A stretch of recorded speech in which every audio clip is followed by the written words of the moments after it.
윤석열 전 검찰총장과 관련된 의혹을 정리했다는 이른바 엑스파일 논란이 정치권을 흔들고 있습니다. 검증 자료를 모으고 있다 이렇게 이해해 주시면 될 것 같고요. 유력 대선 주자에 대한 검증은 필요하지만 내용 없이 회자되는 엑스파일은 피로감과 짜증만을 유발할 뿐입니다.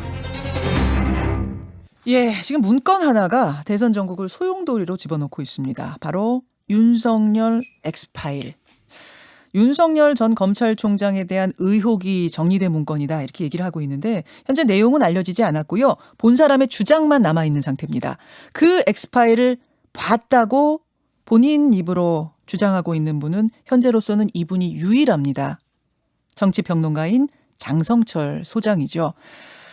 일단은 그 장 소장이 봤다는 엑스파일의 실체가 뭔지 궁금하고요. 그리고 왜 엑스파일 보니까 윤석열 전 총장은 힘들겠다는 그런 글을 올리게 된 건지 혹시 어떤 의도를 가진 글이었는지 등등이 궁금해서 이분을 직접 초대했습니다. 공감과 논쟁 정책센터의 장성철 소장 스튜디오에 나오셨어요. 어서 오십시오. 네, 안녕하세요. 아니 SNS에 너무 화제가 돼서 본인도 좀 얼떨떨하실 것 같아요.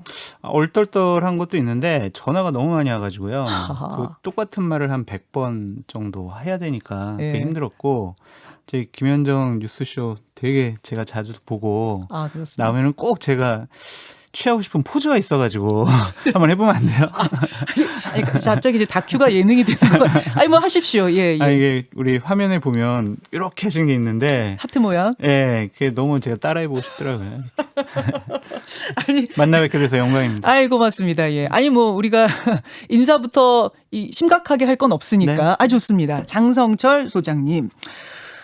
우선은 엑스파일이라고 불리는 그 문건 자체에 대한 궁금증을 좀 풀어볼게요. 네. 엑스파일이라는 게 진짜 존재합니까? 네. 그러니까 아니, 엑스파일이라고 하는 것보다 제가 예. 페이스북에 처음 어떻게 올렸냐면 그 윤석열 전 총장의 의혹을 정리한 문건을 받았다라고 했고 네. 엑스파일이라고 한 거는 송영길 대표가 엑스파일을 차곡차곡 준비하겠다고 했으니 송영길 대표도 사실은 X자를 붙이진 않았어요. 않았어요? 파일을 쌓아놓고 있다 이렇게 하여튼 얘기했죠. 그것은 송영길 대표가 더 갖고 있을 것이다라고 했는데 그게 그냥 통칭해서 엑스파일로 되는 것 같고요. 쭉 제가 두 가지 문건을 갖고 있어요. 예. 그러니까 하나는 4월 말쯤에 작성된 문건, 또 하나는 6월 초쯤에 작성된 문건, 두 가지 문건이고요. 이것들이 대략 10페이지 정도씩 해서 20페이지 정도 되는 것이고. 아, 두 가지 버전이 10페이지, 10페이지 합쳐서 20페이지인 거예요. 합쳐서 20페이지고요. 저는 20페이지짜리가 하나 있고 뭐 2페이지짜리가 하나 있다. 그게 막 이렇게 이상하게 돌아다니는 거예요. 저도 뭐 그런 얘기를 들었는데 그거랑 제가 갖고 있는 거랑은 좀 다른 것 같고요. 네. 그러니까 하나 4월 달에 만들어진 파일에는 윤석열 총장 뭐 A부터 Z까지 해서 윤석열 총장은 어디서 태어났고 검찰에서는 어떠한 경력이 있었고 처는 누구고 장모는 누구고 이분들의 의혹은 뭐고 이런 것들이 그냥 쭉 정리해서 나열된 것이 하나가 있고 예. 6월 달에 작성된 문건은 거기에 세 가지 챕터로 되어 있어요. 네네. 윤석열 총장의 의혹, 처의 의혹, 그다음에 장모의 의혹 이렇게 세 가지 챕터로 되어 있고 네. 그 챕터마다 의혹들을 쭉 항목별로 나열을 해놓고 그 항목 밑에다가 이것은 좀 정치적으로 공격할 소재 거리다. 포인트구나. 네. 그리고 이건 사실관계가 조금 더 확인돼야 된다. 어떤 거는 이거는 좀 청문회 때 해명된 것이다. 이렇게 정치적인 판단이 들어가 있는 문건이 있어요. 그래서 저는 이두 번째 문건이 네. 특히 그 윤석열 총장을 공격하기 위한 측에서 만든 것이 아니냐라고 제가 추측해 봅니다. 일단 얻으신 건 어디서 얻으셨는지 말씀해 주실 수 있어요? 그러니까 그것도 이 정치권에서 정보에 되게 능통한 저 뭐 한 10년 이상 된 분인데 예. 그분이 제가 하도 그냥 방송에 나가서 윤석열 총장 너 대변인이냐 막 손가락질 당할 정도로 제가 막 옹호하고 다녔었는데 예. 그러니까 윤석열 총장 관련해서 이런 문건도 있으니까 참고해 보세요라고 저한테 한 일주일 전쯤에 줬어요. 그러니까 평론하려면 이건 좀 읽고 해라 하면서 누가 던져주신 거군요. 이런 정치인입니까 것도 있다. 그분은? 아니에요. 예, 그러니까 이쪽 예. 계열에 계신 어떤 네, 분, 네. 오래 몸담고 있는. 가장 중요한 게 신뢰성에 관한 부분일 텐데 워낙 뭐 국회에서 오랫동안 뭐 보좌진으로 활동하셨기 때문에 수많은 공문서들 보셨을 많이 보죠. 거고 뭐 찌라시도 보셨을 거고 그럼요. 보면 느낌이 오잖아요. 이게 엉터리 가짜 소설일 가능성 혹은 제대로 뭔가 구색을 갖췄구나. 뭐 이런 어떻게 보세요? 그러니까 예를 들면은 우리가 정치권에 있을 때 정형화된 정말 정밀하게 형식을 갖춘 보고서 형태는 아니에요. 근데 그것이 뭐 허접한 내용은 아닌 것 같고 저희가 여태까지 들었던 것 아니면 몰랐던 것 아니면 들었다가 잊어버린 것 이런 것들이 좀 체계화된 문서 형태로 되어 있다라고 말씀드려요. 최소한 제가 답답한데 그냥 제가 김현정 가져오시죠, 뉴스 좀. 깎아요 여기서. 예? 지금 들고 오셨어요? 안 들고 왔어요. 집에 있어요. 집에 있습니까? 네.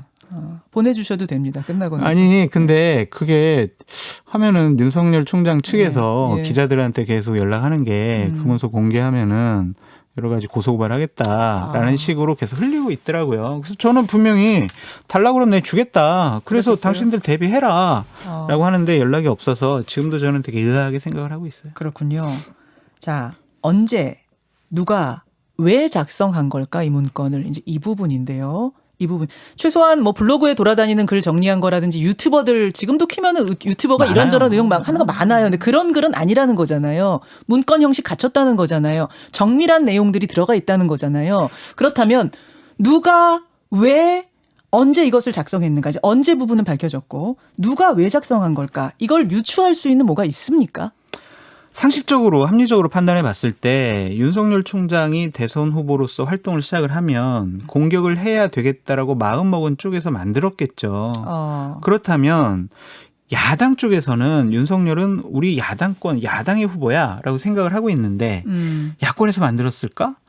그런 의구심이 있고 결국에는 여러 가지 포인트별로 되어 있는 것이 있기 때문에 여권 쪽에서 만들지 않았을까라는 것이 저의 추측입니다. 야권에도 경쟁자들이 있잖아요. 야권 경쟁자가 만들었을 가능성은 없겠습니까?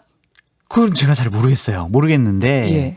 그 내용과 형식을 보면 좀 야당 후보 측에서 그렇게 좀 많은 것들을 준비하고 내용을 넣고 정책인 판단까지 넣어가지고 만들었을까라는 의구심은 있어요. 여권임을 의심할 수 있는 어떤 그런 단서가 있는 것도 있어요. 아니, 사실은 그 저한테 전해준 분이 예. 어쨌든 여권 쪽에서 만들어진 것을 저한테 전달해 줬다라고 했어요. 저는 그분을 신뢰하니까. 그런데 제가 이제 어디다라고 특정을 하면 바로 이게 알려져요. 그래서 이제 오늘 아침에도 제가 통화를 하고 왔는데 어떻게 좀 조심스럽게 얘기해 줬으면 좋겠다라고 얘기하더라고요.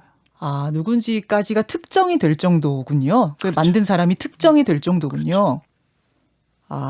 알겠습니다. 특정이 되지만 지금 말만 못하는 상황이지 특정된다. 아무나 알 수 없는 즉 특정 직군의 사람들만 알 수 있는 정말 그런 어떤 정밀한 내용도 정밀한 조사 내용도 있더라라고 쓰셨어요. SNS에다가. 대략 그게 뭡니까? 그러니까 이제 어떠한 기관이 그러니까 예를 들면은 김현정 앵커님 네. 본인의 뭐 A라는 은행에 예금이 얼마 들어 있는지 그것은 앵커님하고 네. 그 금융기관만 알 거 아니에요. 그렇겠죠. 그렇죠? 자세한 내용은. 네. 예. 근데 앵커님이 얘기를 안 했으면 예. 그 금융기관이 얘기를 했을 텐데 예. 그 금융기관은 여러 가지 법적인 문제가 있기 때문에 그런 걸 밝히지 못할 거예요. 물론이죠. 그렇다면 그거를 살펴볼 수 있는 곳이 있어요. 그러니까 예를 들면이에요. 그렇다면 그것이 저는 이것도 제 의심과 추측이에요. 어떠한 기관의 힘이 좀 개입되지 않았을까라는 생각도 듭니다. 그 금융 상태에 대한 얘기가 나옵니까 거기에? 네. 그렇다면 금감원일 수도 있을 것이고 검찰일 수 있을 것이고 국정원일 수 있을 텐데요. 글쎄요. 그거는 제가 더 말씀드리기가 그런 거. 알겠습니다. 저는 알아요. 어딘지 알아요. 저한테 얘기를 해줬어요. 그런데 그것까지 말씀드리면은 정보를 준 쪽, 그다음에 그것을 만든 쪽이 상당히 여러 가지로 문제가 될 거다 현재로선. 그래서 좀 조심해달라고 그러더라고요. 그거를 만들어서 그러면 여권에 전달을 했다는 건가요? 쓰라고? 그것까지는 제가 안 물어봤고 그냥 저한테 전달해 줬습니다. 알겠습니다. 제가 더는 여쭙지 않겠습니다. 이거는 더 이게 법적인 문제가 걸릴 수 예, 있어서 맞아요. 더 궁금하지만 네, 일단 네. 여기까지 듣고. 네. 근데 그냥 보고 속으로 판단하고 넘기실 수도 있었을 텐데 그거를 왜 SNS에 감상평을 올리셨을까요? 사실 전 제 SNS 페북이 기자분들이 보고 그렇게 기사가 될지 몰랐어요. 왜냐하면 그동안 많은 글을 썼는데 한 번도 그런 적이 없었거든요. 예. 제가 일주일 동안 그 문서를 보고 이 의혹이 사실이라면 이게 참 방어하기도 힘들 것 같고 그렇다면 윤석열 총장이 국민의 선택을 받기도 상당히 어려워지지 않을까? 라는 게 제 생각이 든 거예요. 그냥 개인 생각을 네. 쓴 거다. 페북에 제 생각을 쓰잖아요. 예. 제가 정치인도 아니고. 예. 그런데 그것이 이렇게 좀 파장이 있을지는 솔직히 전 몰랐습니다. 정치인 아니시고 네. 혹시 당원도 아니세요? 당원 아니에요. 아, 당직자 당연히 아니고. 아니고요. 그냥 뭐 자연인이세요?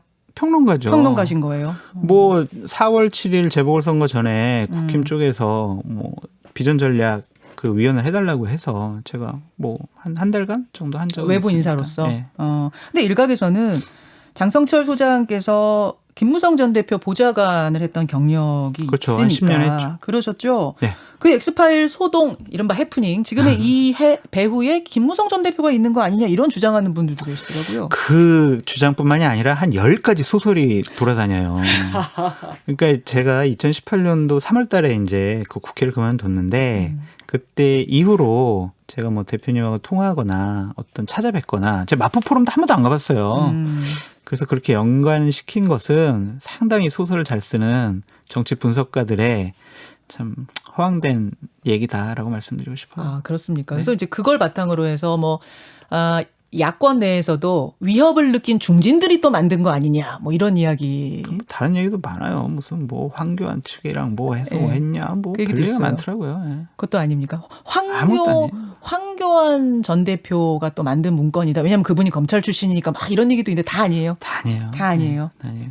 알겠습니다. 나중에 한번 말씀드릴게요. 뭐 어디서 말씀드리죠. 뭐 이런 것들이 언젠가 공개되겠죠?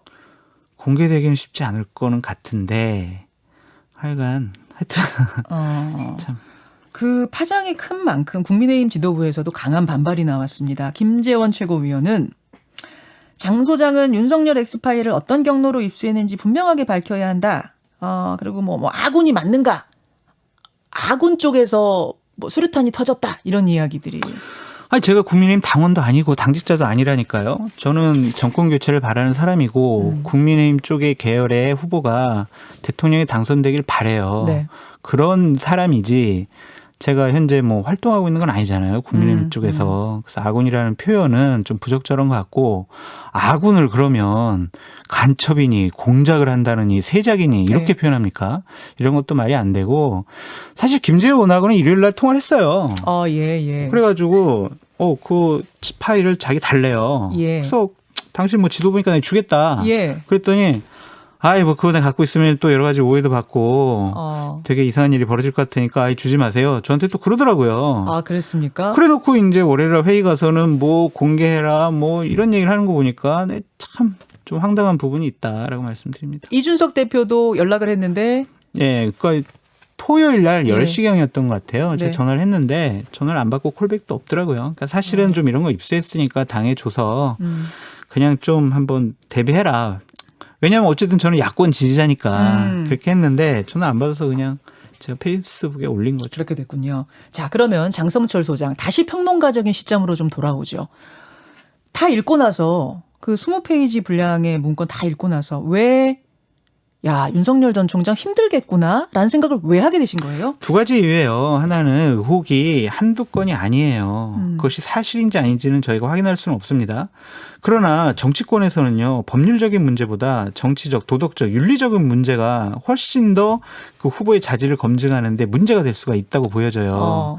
자, 당신 그 뭐 예를 들면 장모 관련해서 이거 한번 해명해봐. 해명했는데 그래 해명됐구나. 다음 건 이런 건들이 한 20가지가 된단 말이에요. 20가지나 돼요? 네, 거기에 써 있는 거 보면 그러면 해명하다가 날세요. 해명하다가 그러면은 윤석열 총장이 갖고 있는 국가 비전, 뭐 경제관, 뭐 외교 본인의 역량을 말씀드릴 수 있는 기회가 없어요. 그런 차원에서 문제였다라는 것과 그 20가지는 대부분 다 도덕적인 부분입니까? 도덕적, 윤리적 그런 부분이죠. 법률적인 부분은 제가 잘 모르겠어요. 그러니까 그 부분은 뭐 사법적인 절차를 밟아야 하니까. 그러니까 돈 관련된 얘기들도 있고 뭐 또 뭐 그렇죠. 도덕적인 여러 사생활 가지 관련된 그렇죠. 부분도 있고 막 있어요. 그런 거예요. 다 있어요. 네. 그리고 또 하나는 윤석열 총장의 현재 대응하는 캠프의 시스템이나 역량을 보면 이거를 제대로 방어하기에는 능력이 좀 부족한 것 같다라는 생각이 들었어요. 그래서 준비가 좀 덜 돼 있고 대응 역량도 좀 떨어진다. 그래서 아마 좀 힘들지 않을까라는 표현을 그래서 이제 썼습니다. 평론가적인 평이었고 네. 당에다 그걸 전달해주고 싶으셨던 이유는 그러니 준비 잘해라라는 뭐 이런 의미도 될 수 있을 거고 윤 총장 측에도 전달하고 싶으셨다고 하셨어요. 그 준비 준비하라는 의미로. 잘하라라고 했죠.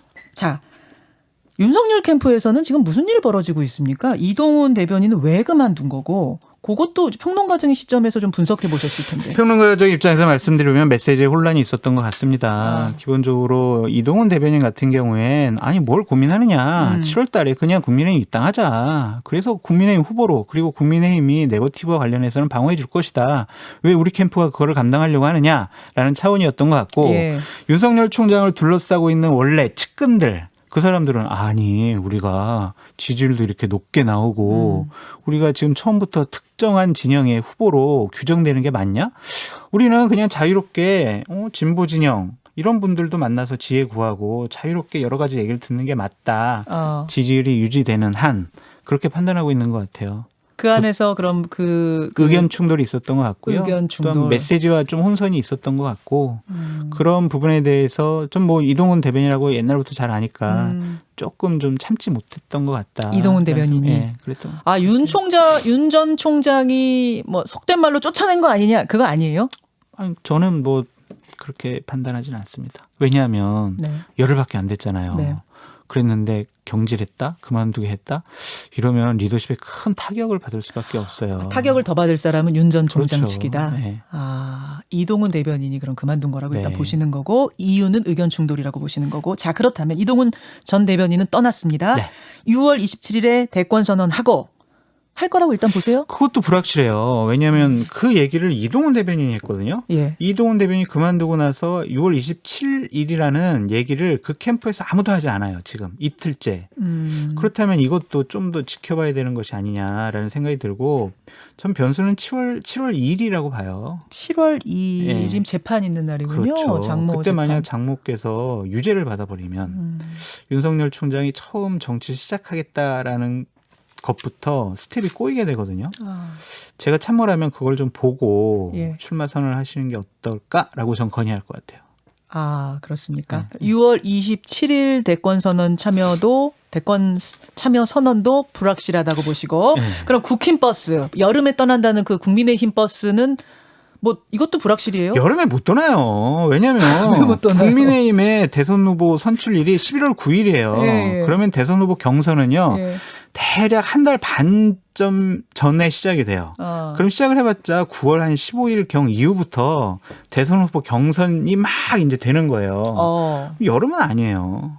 그런가요? 여름 시점상 아니, 근데 여름이 될 수가 없어요. 국민의힘도 뭐 얼마 전에 뽑아야 된다 그 당원 당규 따르면 네. 계산해 보면 8월에 버스 떠나야 되는 거 아니에요? 아니에요. 그러니까 아니에요? 실무적으로 저희들이 준비를 해보면 네. 대선 후보 경선 같은 게 대략 한 50일 정도 걸려요. 근데 그게 지금 비대면 선거이기 때문에 예. 그거는 더 단축될 수 있다라고 말씀드리고 제가 한 가지 좀 더 말씀드리고 싶은 게 있는데 네. 어제 이제 정미경 최고위원이 예. 저보고 이제 파일 공개해라라고 했잖아요. 아군 맞는가? 그 네, 파일이 네, 있다면 네. 협박하지 말고 공개해라. 네, 전 협박한 적 없고요. 제가 정미경 의원한테 공식적으로 얘기할게요. 제가 정미경 의원한테 2개 다 드릴게요. 본인이 자신 있으면은 법적으로 문제 없다고 생각을 하면 본인이 공개하세요. 저 그렇게까지 좀 말씀드리고 싶어요. 드리겠습니다. 네. 정미경 최고위원이 자신 있으면 공개하세요. 네. 공개를 하시라. 알겠습니다. 그 얘기를 꼭 하고 싶습니다. 이런 질문도 들어왔습니다. 지금 야권 내에서도 윤석열 전 총장을 못마땅해 하는 사람들이 있는데 혹시 장 소장님도 그래서 좀 흔들게 하시려는 의도는 아니었느냐 이런 질문? 그동안에 제가 TV 나가서나 유튜브에서 윤석열 대통령 윤석열 총장님 제발 저 좀 데려다 써주세요 막 이런 식으로 좀 장난스럽게도 많이 얘기를 했어요. 예. 너는 윤석열 대변인 아니야? 막 이런 얘기도 많이 들었습니다. 예. 그런 제가 왜 그렇게 뭐 무슨 공작을 하겠습니까? 예. 저는요. 정권 교체를 바라는 사람이지만 우리가 물건을 살 때 포장지가 화려하다고 살 수는 없잖아요. 네. 내용물을 꼼꼼히 확인하지 않습니까? 지도자가 되겠다는 분, 대통령이 되겠다는 분은 당연히 검증을 받아야 돼요. 그런 차원에서 여러 가지 문제가 네. 여당으로부터 제기될 수 있으니 네. 본인도 준비 잘하고 대응 잘해라 그런 라는 차원. 차원에서 얘기했다라고 말씀드려요. 여기까지 지금 가장 뜨거운 정치권의 화제가 되고 있는 문건을 직접 본 유일한 분입니다. 장성철 소장 함께 짚어봤습니다. 장 소장님 고맙습니다. 감사합니다. 김현정의 뉴스쇼는 청취자 여러분의 참여로 이루어집니다. 트위터, 페이스북, 레인보우 게시판, 그리고 단문 50원, 장문 100원의 유료 문자 샵 1212, 우물정 1212 통해 참여하실 수 있습니다. 김현정의 뉴스쇼, 여러분과 함께 만듭니다.